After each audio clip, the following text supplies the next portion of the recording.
마태복음 20장 17절 말씀부터 19절 말씀까지 보는데요. 17절 말씀 먼저 공부하겠습니다. 예수께서 예루살렘으로 올라가려 하실 때에 12제자를 데리고 따로 데리시고 길에서 이르시되. 자, 이제 말씀드렸다시피 예수님께서 이제 공생애를 다 마무리하시고 이제 갈릴리 지방에서 다시 어디로 가십니까? 예루살렘을 향해서 가시는 그런 여자입니다. 예루살렘을 향해서 가시기 전에 가이사랴 빌립보에서 베드로에게 물으셨습니다. 너는 나를 누구로 아느냐? 제자들에게 물으셨습니다. 그제 베드로가 뭐라고 대답합니까? 주는 그리스도시요 살아계신 하나님의 아들이십니다. 라는 대답을 해요. 이 대답을 들으신 예수님께서 이제는 제자들을 데리고 이제 갈무리하는 겁니다. 사역을. 그러면서 데리시고 이제 예루살렘을 향해서 올라가시는 여정들이 이제 기록되어 있는 거예요. 자, 제자들에게 자기 자신이 누군지 베드로의 고백을 통해서 분명히 선언하시고 선포하시고 알려주시고 난 다음에 이제는 예루살렘을 향해서 걸어가셔서 이제 십자가를 주위해서 걸어가시는 그런 과정들입니다.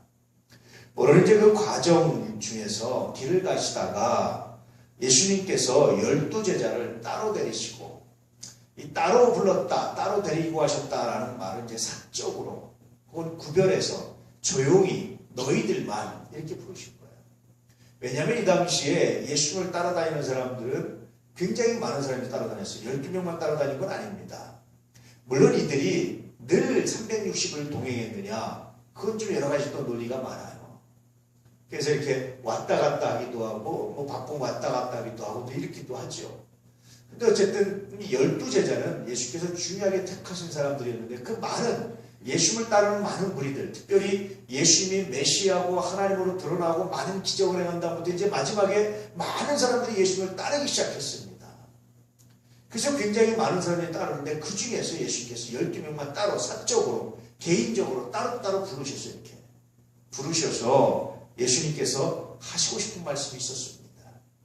많은 사람들은 그냥 모르고 와 하면서 따랐습니다. 나중에 예수님께서 예루살렘 성에 들어갈 때는 호산나 하면서 많은 사람들이 웅성웅성해서 군중심리에서 왔다 갔다 했어요.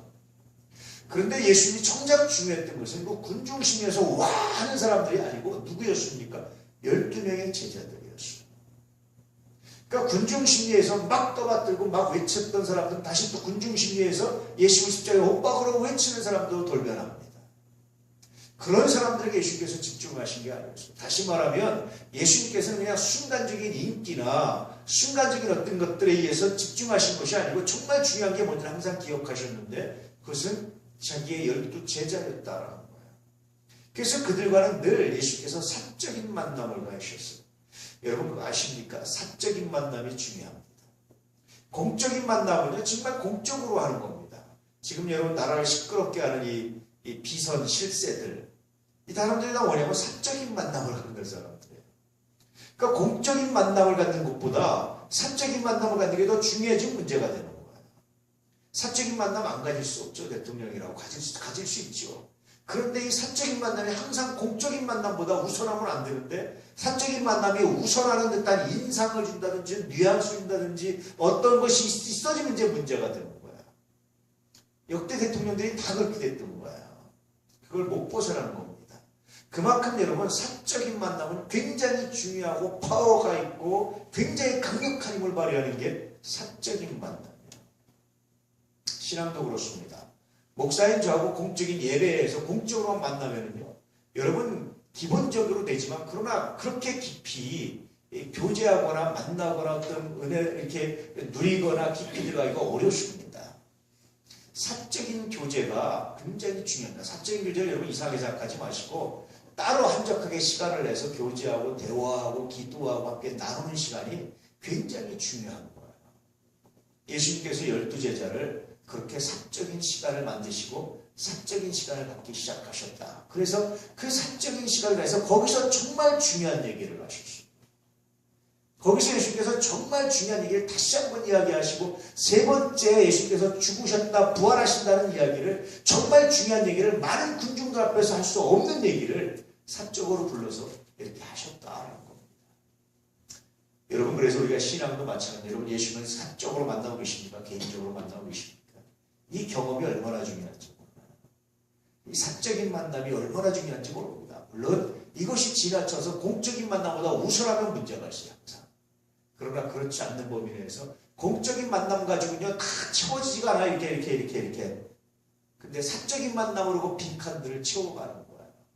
그래야 비로소 관계가 온전해진다. 그래서 공적인 만남과 사적인 만남이 있는데 예수님께서 따로 데려가셨다는 얘기는 사적인 만남을 통해서 따로 이들을 구별해서 만남을 통해서 이들에게 자신의 이제 십자가 사역에 대해서 말씀하신 정말 중요한 얘기를 하시는 정말 중요한 정보를 주시는 그런 만남을 가지셨다라는 걸 말씀해 주고 있습니다.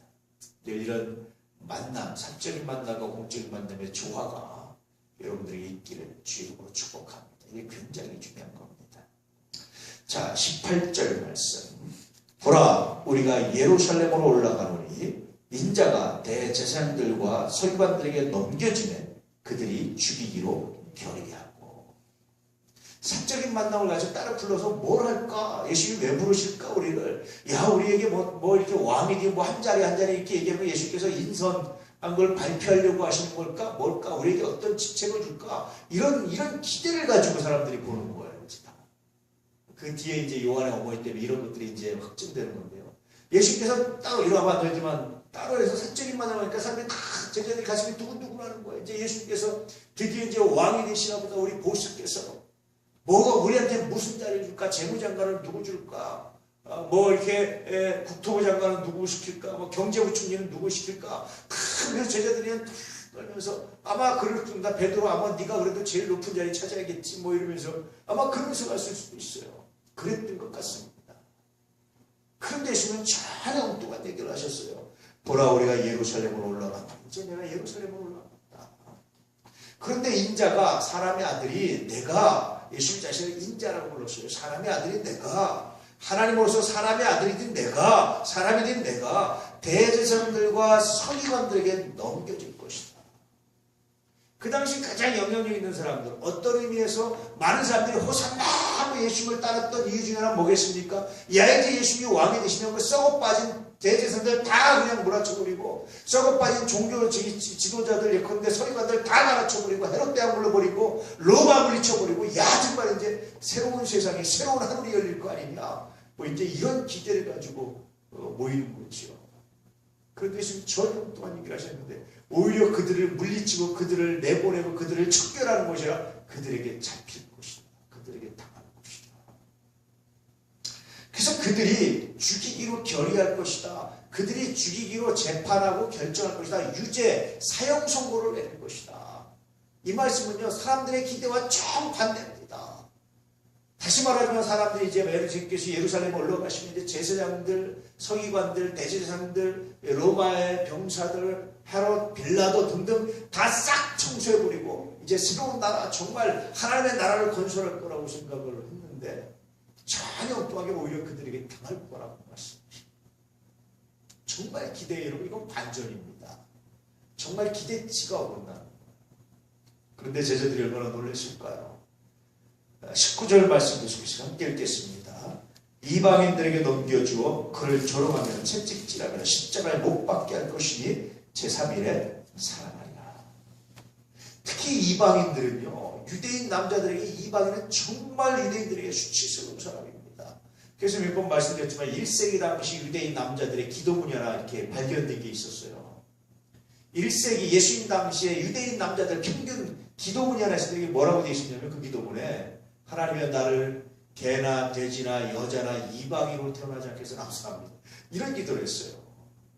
그러니까 이방인을요, 개, 돼지 취급을 했어요. 그런데 예수님이 대제사장들과 서기관들에게 잡혀서 재판받아서 사형언도를 받는 건 그렇다 치는데 한 발 더 나가서 이방인들에게 조롱거리가 될 것이다라는 얘기는요, 유대인들에게 정말 수치였습니다. 유대인들은요, 폭동을 일으키는데 이 자존심 때문에 폭동을 일으켰어요. 몇 번.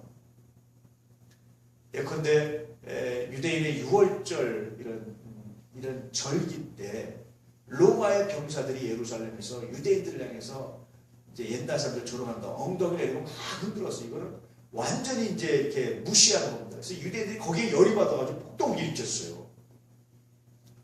그 정도로 여러분 그랬습니다. 몇 번의 폭동을 일으키게 유대인들이. 그 정도로 자존심이 강하고요. 그 정도로 이방인하면 아주 그냥 철저하게 무시했던 사람들이 유대인입니다. 그런데 예수님께서는 제사장이나 서기관들 뿐만 아니라 이방인들에게 넘겨서 뭘 당합니까?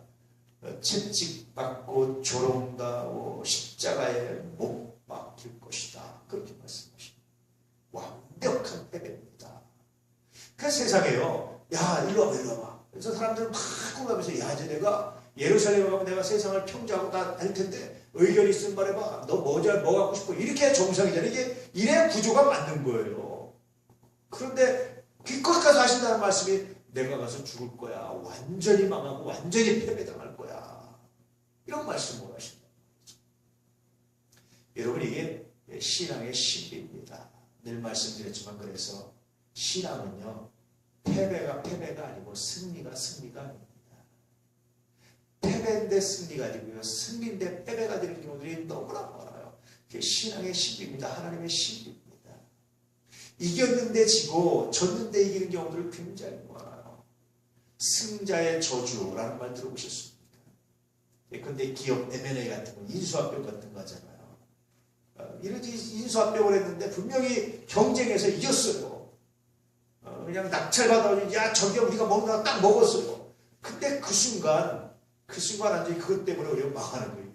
먹다가 목에 걸리듯이 승자의 저주. 세상은 그런 일들이 너무나 많아요. 오히려 예수님은 패자인데 이것이 우리에게 된 마지막 말씀이 정말 중요한 말씀이었습니다. 제3일에 살아나리라. 그럼 여러분 제자들이 마지막 말이 귀에 들렸을까요? 안 들렸을까요?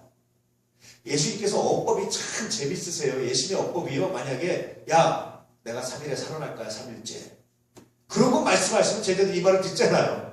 그런데 제자들이 너무나 충격을 받은 거예요. 이게 왕이 있는 줄 알았는데 재판받고 이방인들의 책찍받고 조롱받고 십자가 그 당시 최고의 사용 방법, 최고의 형틀인데 아주 가장 악한 사람들, 최고로 나쁜 사람들이 바뀌는 형틀인데 거기에 못 박혀 죽는다라고 말씀인데 거기까지 이제 못 듣는 거예요. 이제는 3일 만에 살아나는 제자 중에 기억한 사람이 없습니다. 나중에. 안 들리는 거예요. 이게 충격받아가지고. 이해되세요? 예수님이 왜 이 말을 마지막에 했을까? 왜 그러셨을까요, 여러분? 이왕이면 이 말을, 야, 내가 처음으로 말하는데, 난 3일 만에 살아날 거야, 죽었다가. 예수님 왜 죽으세요? 어떻게 죽으세요? 내가 예루살렘을 가면, 제사장들 이런 사람들이 나를 죽이고 사형 선고하고, 빌라도에게 넘겨서 빌라도가 나를 또 죽여서 채찍을 때리고 조롱하고, 십자가에 못 박혀 죽일 거야. 그런데 살아날 거야. 이렇게 설명은 쟤들이 살아난다는 말을 기억하잖아요. 그런데 이상하게 마치 3일 만에 살아난다는 말이 마치 비밀인 것처럼 비밀이 아닌데 공개된 건데 이 말씀을 맨 마지막에 하니까 제자들이 앞에 말이 충격받아서 뒤에 말은 들리지도 않는 거야. 제가 설교를 해봐도 그렇습니다. 제가 하는 얘기하죠. 설교하다 여러분 정신이 평평평평 나갔다 들어오는 게 보인다고. 어떤 경우 딱 걸리면요. 그 다음부터 내가 아무리 설교해도 안 들어요. 들어야 되는데 안 들어요. 그럼 내가 괜히 목소리가 커지거든요. 좀 들어야 되는데 안 들어요. 그럼 괜히 목소리가 커지는데 그러면서 늘 후회합니다. 아무리 그게 또 안 듣는 걸 괜히 손질렀다. 열심히 듣는 분들은 귀 아프셨겠다. 이런 생각을 할 때가 종종 있어요. 제자들이 그렇게 안 들었던 겁니다. 왜 마지막에 이 말씀을 하실까요? 왜 그러셨을까요? 왜 3일 만에 살아나야 되는 말씀을 마지막에 했을까요? 그래서 제자들이 이 말을 미처 기억하지 못하고 너무 충격받아서 왜 예수님께서 이런 어법을 사용했을까? 제자들을 너무나 잘 아시는 예수님께서 먼저 이 말을 확실하게 살아난다는 말을 얘기해주고 그러나 설명했으면 되는데 왜 이 말을 마지막에 했을까요? 왜 그러셨을까요? 늘 마지막에 하셨거든요. 왜 그러셨을까요? 여러분 성경을 읽으면서 만약에 주님의 그런 의도를 발견한다면 성경을 정말 멋들어지게 읽는 겁니다. 먼저 고민해 보시면서 쉽게 안 가르쳐드리겠습니다. 좀 고민해 보시면서 한번 성경을 계속해서 볼 수 있기를 바랍니다. 어쨌든 예수님은요 이렇게 해서 사적인 만남을 가지고 아주 비밀스러운 사람들한테 공개적으로 말할 수 없는 이런 이야기를 제자들과 사적인 대화를 통해서 공적인 자리와 사적인 대화를 통해서 하셨습니다. 그래서 여러분 이 말씀을 통해서 우리는 주님과 공적으로 예배를 통해서도 개인적으로 기도를 통해서도 만나서 공적인 관계에서 맺고지 못하고 사적으로 이렇게 툭툭툭툭 맺고서 주님과의 관계가 오밀조밀하게 쫀쫀하게 아주 따뜻하게 제대로 관계를 갖는 사람이 승리하는 사람이고 성장하는 사람이고 정말 여러분 하나님의 능력을 깊이 맛보는 사람들입니다. 그 은혜를 경험할 수 있고 축복합니다. 여러분 회사 가든지 어디 가든지 마찬가지예요. 이렇게 위에 오너들이나 위에 사람과 공적인 만남만 가지면요, 깊이 있는 여러분 관계를 못 가져요. 공적인 만남을 주로 하되 가능하면 크게 문제가 되거나 벗어나지 않는 범위 내에서 사적인 관계를 가져야, 그래 여러분 관계가 제대로 맺어지는 겁니다. 이게 능력입니다. 사람의 관계도 마찬가지입니다. 자, 여러분 기억해 보시고 묵상해 보시기 바랍니다. 자, 이제 그 다음 봅니다. 이런 사정을 전혀 몰랐던, 그래서 제자들만 따로 데려가니까 야 정말 이제 뭔가 있다라고 해서 주변 사람이 눈을 부르키고 이제 그 광경을 바라보는, 예수님 무슨 말씀하시는지 그 광경을 바라보는 제자들이 굉장히 심각해지자, 야 정말 뭐 또 심각한 얘기를 해서 아마 제자들이 원했던 기대하고 전혀 다른 인선이 이루어졌나 보다, 조각이 이루어졌나 보다라는 의심을 하게 되는 그런 상황. 이런 상황에 그대로 있을 수 없다, 앉아서 있을 수 없다, 치고 나가자고 치고 나가는 한 여인이 있었습니다. 20절 말씀 읽어볼까요? 시작. 그때 세베대의 아들 어머니가 그 아들들을 데리고 예수께 와서 절하며 무엇을 구하리. 그때에 예수께서 그 말씀을 하고 계실 때에 세베대의 아들의 어머니가 그 아들들을 데리고 예수께서 절하며 무엇을 구했습니다. 그 세베대의 아들들도요, 이게 정신없는 거예요. 요한과 야고보도 정신없는 거예요. 다시 데리고 와서 이때는 기회다, 이때 놓치면 안 된다 라고 해서 무엇을 구했다. 다시 말하면 어떤 청탁을 했다. 그렇게 말씀해 주고 있습니다. 정말 분위기 몰랐죠? 자, 21절 말씀. 예수께서 이르시되 무엇을 원하느냐 이렇게 물으셨습니다. 와서 보니까 아들을 들고 들어오는 모습이 분명히 어떤 청탁 때문에 오는 거니까 예수께서 아시고 무엇을 원하느냐, 나에게 무슨 청탁이 있느냐라고 먼저 물으셨어요. 그러자 이렇게 대답합니다. 이르되, 함께 읽겠습니다. 나의 이 두 아들을 주의 나라에서 하나는 주의 우편에 하나는 주의 좌편에 앉게 명하소서. 우의정 좌의정을 만들어 주십시오. 이제 예수님이 예루살렘에 나와서 큰 평정하고 하나님 나라를 세우면 내 아들을 하나 좌편에 하나 우편에 가장 채찍근 가장 좋은 자리 주십시오. 재밌잖아요. 그래서 여러분 다시 말해서 예수님께서 제자들을 따로 불러서 가실 때 사람들은 다 조각한다고 생각했던 것 같습니다. 야, 뭔가 이제 인선을 하시는구나. 전혀 엉뚱한 얘기를 하고 계셨습니다. 제자들의 표정이 여러분 사람들이 안 봐도 그림이 그려지지 않습니까? 예수님에 따라 한적해 가니까 머리 따라가지 못한 사람들이 꽉 이렇게 보면서 누가 어떤 자리에 갈지 이렇게 보고 있는데 제자들 표정이 다 심각한 게 정신없는 거예요. 큰일 났다. 쟤네가 아닌가 보다. 그럼 그렇지. 저 어부 출신이 아무리 주님을 따라다녔어도 배운 것도 없는데 어부가 뭘 했겠느냐. 큰일 났다. 우리들은 이제 다 낙방되고 다른 데서 예수님께서 사신다고 그랬나 보다. 이런 생각이 들었던 것 같아요. 그래서 급히 다시 그냥 제자들은 무슨 말에 정신없을 때 그냥 데리고 와서 예수님! 아무리 내 아들이 어부고 못났어도 예수님 내가 따라들고 내가 예수님 수고하는 게 어딥니까? 좌우편에 하나씩 좀 앉혀주십시오. 장관이 앉으면 비서관이라도 하나님 세우십시오. 뭐 이런 의미입니다. 참 재밌죠? 혹시 여러분 우리도 이렇게 예수님의 의도를 왜곡하고 있을 때는 없습니까? 사람의 의도를 이렇게 왜곡하고 있을 때는 없습니까? 왜 그렇습니까? 왜 예수님이 아무리 말씀을 사람들이 안 들을까요? 선입관 때문이에요. 선입관은요, 여러분 정말 우리가 큰 죄를 짓게 합니다. 그래서 철학자들도 선입관 때문에 진실을 못 본다는 거야. 그 선입관을 버려야 비로소 진리에 접근할 수 있다라는 철학이 이제 현상학이라는 철학인데요. 그렇게 말했습니다. 그런데 아무리 선입관을 버리려다가 했는데도 여전히 버려놔서 보니까 그건 내 선입관이라고 내가 스스로 선입관에서 선입관이라고 생각한 거지 진짜 선입관인지 아닌지 모르는 거예요. 그래서 인간은 여전히 선입관을 버릴 수 없다. 이것이 이제 철학자들의 결론입니다. 그럼에도 불구하고 우리가 끊임없이 선입관을 버리는 훈련들을 해야 됩니다. 다시 말하면 그의 말씀을 가감없이 받아들이려고 하는 노력을 해야 돼요. 성경 말씀을 가감없이 받아들이려고 하는 훈련이 우리에게 정말로 필요합니다. 근데 제자들이 여전히 이스라엘 사람들이 여전히 이걸 버리지 못했어요. 왜냐하면요, 사실은 제자들이 이런 선입관을 가질만 했습니다. 유대인들의 신학은요, 유대인들은 엄격히 말하면 천국에 대한 개념이 예루살렘이에요. 하나님 나라는 예루살렘이에요. 땅의 신학이라고 말합니다. 유대인들은요, 죽어 살아나가는 거 이런 거 별로 이런 거 유대인들은 관심 없었어요, 사실은. 그냥 조상들한테 간다, 그거는. 중요한 건 뭐냐면 이 땅에서 하나님 나라가 세워지고 이 땅에서 예루살렘이 회복되고 이 땅에서 가나안 땅을 회복해서 완전히 나라가 회복되는 것이 하나님 나라고 구원이라고 생각하고 있습니다. 그런 여러분 유대인들에게 모세가 얼마나 중요했겠습니까? 모세가 어떤 사람입니까? 유대인들이 가나안 땅으로 데려와서 해준 사람이잖아요. 그러니까 구원자입니다. 모세가 최고의 지도자였던 거예요. 유대인들에게 율법도 줬지만 예수님께 그 기대를 가지고 있었습니다. 그러니 제자들이 아무리 얘기해도 그 머리에 탈색되지 않는, 버려지지 않는 선입관이 뭐냐면 어릴 때부터 귀가 따갑게 들었던 조상 대대로 들어왔던 이야기들이란 말이에요. 이걸 못 버리거든요. 예수 믿으려면요, 성경 보니까 옛사람을 벗어버리고 옛날 습관, 옛날 관념, 옛날에 가졌던 생각 벗어버리고 주의 말씀을 이렇게 채워넣어야 됩니다. 어떤 경우를 보면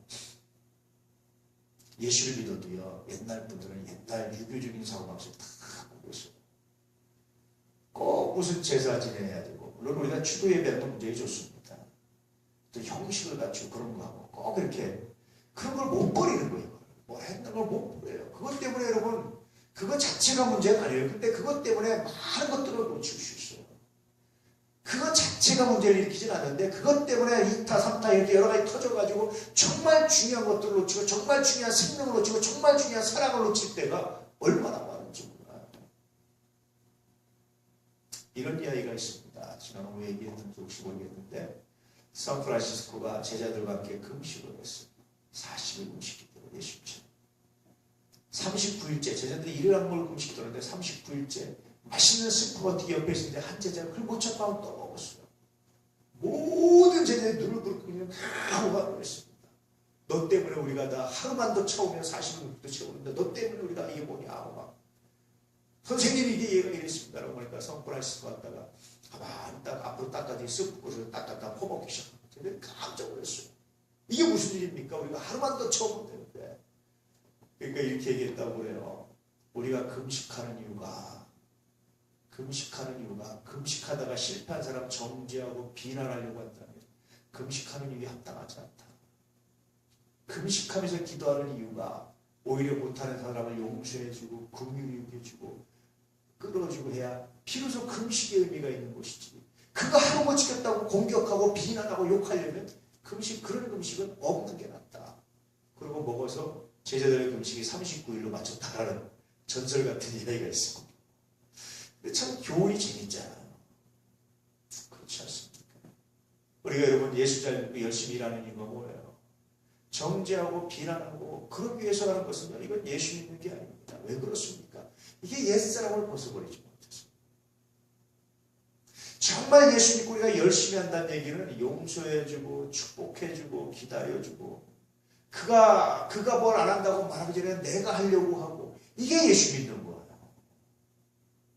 그런데 내가 열심히 했는데 그가 안 한다고 말하는 것은 마르다처럼 여러분 그것은 언제나 칭찬받지 못합니다. 예수님께.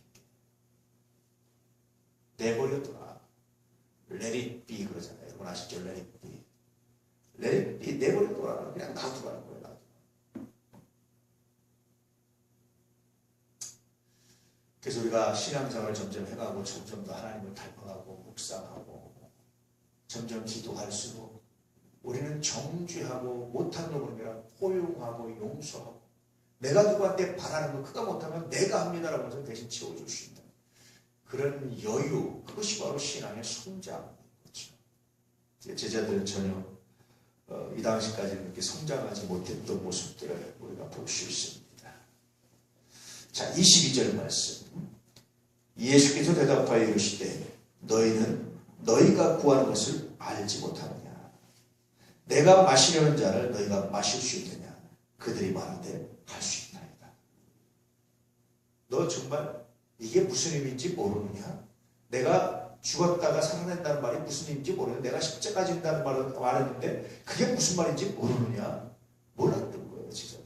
예수님 몇 번씩 말씀하시도 뭐라고요? 왜냐면 선입관 때문에 그런 겁니다. 유대인들의 신학이라는 선입관 때문에 그랬어요. 사실은. 그게 머리에 탁 붙어가지고 다른 얘기는 안 들어오는 거예요. 다. 그래서 예수님께서 말씀하십니다. 내가 마시려는 자를 너희가 마시느냐. 우리가 보통 이런 거 흑기사로 하죠. 흑기사. 대신 먹어주는 사람. 야, 너 내 잔 대신 먹어줄 수 있어? 예수님 무슨 말입니까? 예수님 독잔이라도 내가 먹겠습니다. 뭐 이렇게 이제 충성맹세하는 겁니다. 내가 마시겠습니다. 이렇게 얘기를 하는 겁니다. 그래서 예수님께서 이렇게 말씀하십니다. 23절에 함께 읽겠습니다. 이르시되 너희가 과연 내 잔을 마시려니와 내 좌우편에 앉는 것은 내가 주는 것이 아니라 내 아버지께서 누구를 위하여 예비하셨든지 그들이 얻을 것입니다. 예수께서 말씀하신 실제로 너희가 내 잔을 마실 거야. 실제로 야고보는 사도 중에 제일 먼저 순교당합니다.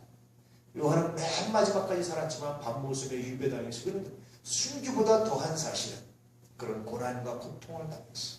너희도 마실 거야. 그런데 내 좌우편에 있는 것은 내가 줄 게 아니라 참 대단하시죠. 예수님이 하나님이시잖아요. 내가 그래도 함께 뭐 이렇게 말할 수 있는데 항상 예수님은 하나님 앞에 어떤 자세는 종된 자세를 갖는 거예요. 그래서 예수님의 삶의 특징을 한마디로 표현하면 종되심이라고 합니다. 종되심. 자기가 할 수 있어요. 근데 자기가 한다고 말하지 않아요. 내가 할 수 있다라고 말하지 않아요. 제가 줄 수 있어요. 근데 내가 준다라고 말하지 않아요. 항상 뭡니까? 그건 아버지가 하실 일이야. 항상 하나님께 아버지가 하십시오라고 넘기시는. 굉장히 놀랍죠. 아마 세상에서도요, 이렇게 하면 굉장히 사랑받을 겁니다. 자기가 다 해놔서 일을 다 해놓고 마지막에는 넘겨주면 아마 이게 정말 사랑받는 거죠. 예수님께서 그렇게 하셨습니다. 자, 24절 말씀. 열 제자가 듣고 그 두 형제에 대하여 분이 여기거늘. 열 제자가 나머지 그 얘기를 들었습니다. 아니, 지 엄마 내세워가지고 치맛바람이 껴서 인사 좋다 그래? 이런! 그래서 배신자 마음에서 난리가 나고 화가 나고 그냥 분기탱천했던 겁니다. 열 제자가 나머지. 그러니까 나머지 열 제자가 그러니까 예수님 말씀을 알아들은 겁니까? 못 알아들은 겁니까? 여전히 못 알아들었다니까요. 쥐가 때밖에 얘기해도 못 알아들었다니까요. 근데 우리도요, 이렇게 못 알아듣는 말씀들이 굉장히 많아요, 사실. 옛사람을 벗어버리지 않아서 다시 말씀드리면 그렇습니다. 자, 25절 말씀. 예수께서 제자들을 불러다가 이르시되 이방인의 집권자들이 그들을 임의로 주관하고 그 고관들이 그들에게 권세를 부리는 줄을 너희가 알거니와. 그러자 제자들 사이가 난리가 난 거예요. 서로 다툼이 일어나고 너 베드로 어떻게 너는 뭐 막 난리가 나는 거예요. 예수님께서 제자들을 다 부르셨어요.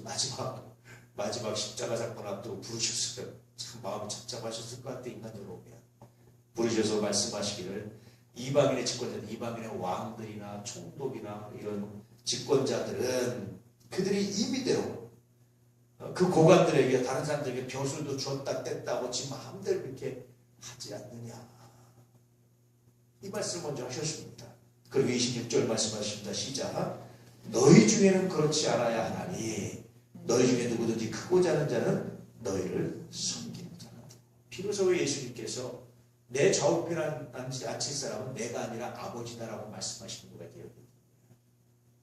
이제 사도들이 예수님이 부활하시고 성천하신 다음에 사도들이 교회의 지도자가 돼서 인사권을 갖게 되잖아요. 인사권을 갈 때 어떻게 해야 되는지에 대한 말씀. 이방인들은 이렇게 말하지만 너희들이 이러면 안 된다. 참 굉장히 중요한 말이고요. 목사로서도 목회자로서 굉장히 깊이 묵상하는 말씀 중에 하나입니다. 그러면서 너희 중에 누구든지 크고자 하는 자는 너희를 섬기는 자가 될 것이다. 으뜸이 되고자 하는 자는 낮아질 것이다. 누구든지 크고자 하는 자는, 누구든지 높은 자리에 올라가고자 하는 자는 반드시 낮아지고 섬기는 자가 될 것이다. 존경받으려고 하는 자는 섬기는 자가 될 것이다. 존경받지 못할 것이다. 큰 소리 치는 자는 그 소리가 효력을 발휘하지 못할 것이다. 그러므로 이방인의 집권자들처럼, 이방인의 왕들처럼, 세속의 사람들처럼, 안 믿는 사람들처럼 하지 말고 내 제자들처럼 하라! 라는 메시지가 이제 이 안에 들어있죠. 이것은 이후에 굉장히 중요한 이제 메시지가 됩니다. 27절 말씀. 너희 중에 누구든지 으뜸이 되고자 하는 자는 너희의 종이 되어야 하리라. 정말 너희 중에 자기 다툼을 해서 으뜸이 되고자 하는 자가 있느냐? 내가 반드시 그 사람을 가장 낮은 자리에 앉게 할 것이다. 이런 말씀이기도 합니다.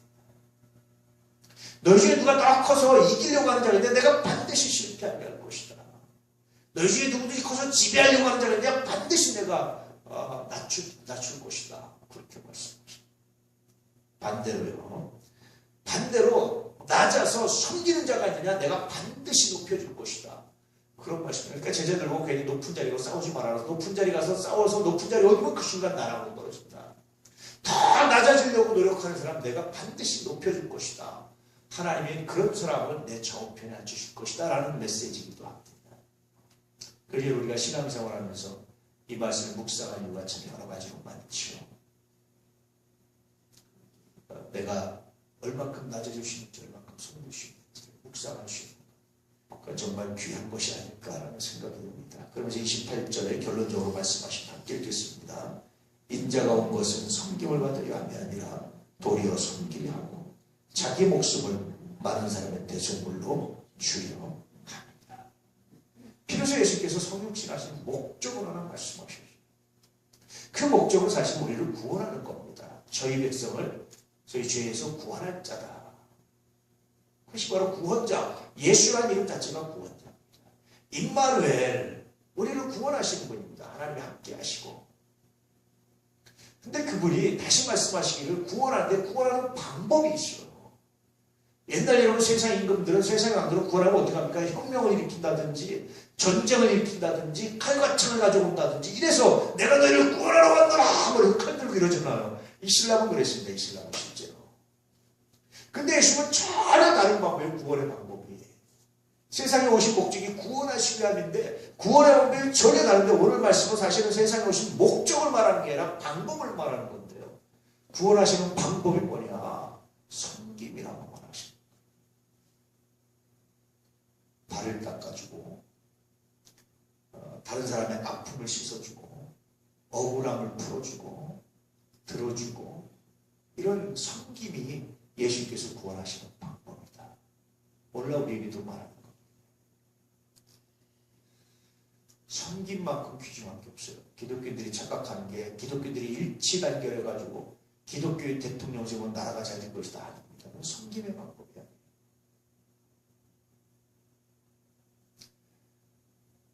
여러분 그건 옳지 않습니다. 그런 방법이 아니라 어떻게 우리가 좀 더 세상을 섬길 수 있을 것인가 고민하는 것이 정말 중요합니다. 요즘 제가 묵상하는 것이 많은 사람들이 말하기를 고층 건물에서 딱 보면 십자가가 너무 많이 보인다고 공격을 하는. 근데 정말 십자가를 공격하는 걸까? 그런 생각은 안 들어요. 십자가만 보인다. 굉장히 고민합니다. 그래서 제가 많은 사람들이 캠페인을 하려고 노력 중인데, 생각 중인데요. 십자가 밑에 이렇게 불빛을 해서 자살하려고 하는 사람들 얼마나, 우리가 자살률이 얼마나 높은지 몰라요. 인생의 심판을 하려고 얼마나 많습니까? 이들에게 성경 말씀 적는 것보다 세상의 공익을 위한 공익 광고를 하나 거기다 넣어줬습니다. 십자가 밑에다가. 삶이 지치고 어려울 때 여러분 정말 주변의 소중한 사람들을 기억해 보십시오. 이런 공익 문구를 하나 좀 우리 십자가 밑에 이렇게 하나 좀 넣어드릴까 이렇게. 그래서 많은 사람들이 십자가 보이는 것이 아니라 그 밑에 있는 그 공익 문구, 주 예수를 믿으라 그러면 너와 네 집이 구원을 받을 것이다. 이런 말씀이 아니고 이런 공익 문구 하나. 이럴 때서 세상에 우리가 왜 존재를 어떻게 하는지, 어떻게 세상을 섬기는지, 십자가 자체가 뭐냐면 복음이죠. 메시지잖아요. 이미 메시지 전해졌잖아요. 다른 말 안 해도. 그래서 그 밑에다 그런 공익 문구를 하나 좀 적어놔야 돼. 이런 캠페인을 한번 해야 되겠다. 그러니까 사람들이 딱 봤는데 십자가만 보이는 것이 아니라 그 밑에 그런 공익 문구 하나. 혹시 힘들고 지치고 어려운 분들이 있습니까? 우리에게 연락 주시고 우리가 최선을 다해서 가서 섬겨드리겠습니다. 뭐 이런 이야기. 이런 좀 메시지를 좀 다 나름대로 자기에게 맞게끔 하나 좀 몇 캠페인을 한번 하면 좋겠다. 그래서 오늘 신문사에서 조금만 신문사에서 글을 써달라고 해서 이런 캠페인에 대한 글을 하나 쓸까 지금 고민하고 구상 중에 있습니다. 섬김의 방법이에요. 예수님께서 그러라고 오셨답니다. 저는 천목교에서 이 말씀을 기억하고 이 말씀을 하나님께서 하셔서 섬김의 공부에 동네 부역 나가는 거고 동네 일같이 해주는 거예요. 섬김의 공부를 생각했는데요. 저는 다양하게 그런 것 같습니다. 우리가 복음 전하는 것만이 아니라 아무 조건 없이 섬기는 것. 예수님 고치고 치유하시고 그렇게 아무 조건 없이 하셨잖아요. 그리고 저는 그런 것이 아마 예수님의 구원의 방법이었습니다. 뿐만 아니라 섬기는데 얼만큼 섬깁니까?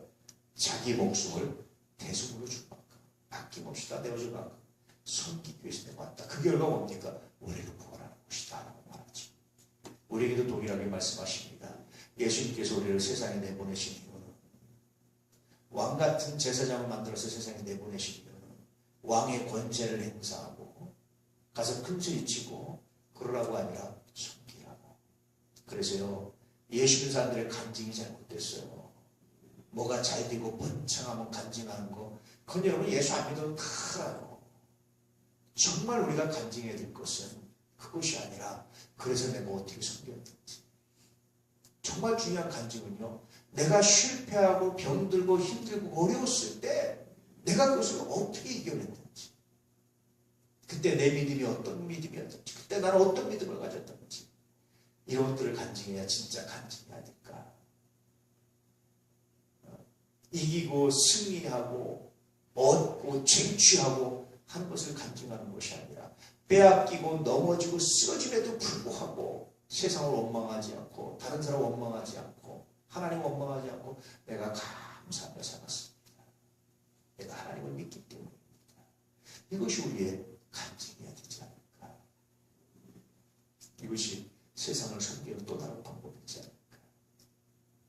그런 생각입니다. 여러분 은혜 안에서 믿음 안에서 이 믿음을 가지고 이 은혜를 가지고 이 은총을 가지고 살아나갈 수 있는 하나님의 놀라운 능력이 있기를 주님으로 축복합니다. 예수님께서 섬기려고 오셨듯이 우리도 섬기려고 나갑니다. 이 고백이, 이 은혜가 있기를 축복합니다. 아마 세상이 달라 보이고 우리의 삶이 달라질 수 있지 않을까. 저의 날마다의 묵상이기도 하지만 우리의 아이가족들 모두의 날마다의 묵상이 또한 되기를 진심으로 소망합니다. 할렐루야. 기도하겠습니다. 할렐루야. 아버지 하나님 감사합니다. 주신 은혜가 주신 능력이 주신 은총이 우리 가운데 임하게 하셔서 하나님 당신의 역사와 용